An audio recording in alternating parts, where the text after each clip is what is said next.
Hi hello friends, welcome back. இங்கே நாங்கள் ஆஸ்டினில் வந்து பார்த்தீங்கன்னா வெதர் இந்த வருஷம் வந்து ப்ரெடிக்ட் பண்ணுற மாதிரியே இல்லை. திடீர்னு ஒரு நாள் வந்து பயங்கரமாக குளிருது, அடுத்த நாள் வந்து பயங்கரமாக வெயில் அடிக்குது. ஸோ அதனால் நான் என்னோடய வின்டர் க்ளோத்ஸ் எல்லாம் எதுவுமே எடுத்து உள்ளே வைக்காமல் இருந்தேன். இப்போ ஓரளவுக்கு வந்து பார்த்திங்கன்னா ஆல்மோஸ்ட் சம்மருக்கே போன மாதிரி ஒரு ஃபீல் வருது திடீர்னு. மார்னிங் வந்து பார்த்திங்கன்னா கொஞ்சம் சில்லுன்னு இருக்கும். ஸோ அதுக்கு பேசிக்காக 2 ஜாக்கெட் மட்டும் வச்சுட்டு எல்லாமே எடுத்து உள்ளே வைக்கலான்னு எடுத்து வச்சேன்.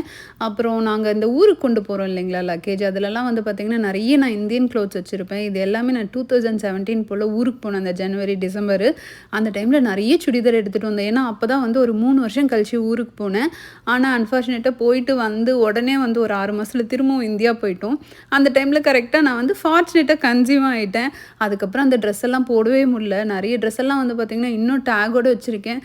ஸ்டில் எனக்கு வந்து ஒரு நம்பிக்கை இருக்குது, ஒரு நாள் அது நமக்கு அதெல்லாம் பத்தும் போடலான்னு. இது ஃபுல்லாக அடுக்கி வைக்க எனக்கு லிட்டரலாகவே வந்து பார்த்திங்கன்னா 2 நாள் ஆச்சு. இந்த க்ளாசெட் வந்து நானும் ரித்திகாவும் ஷேர் பண்ணுறோம். பாஸ்கரோட ஸ்டஃப் வந்து இன்னொரு க்ளாசெட் ஒன்று இருக்குது, அதில் வச்சுருக்கோம்.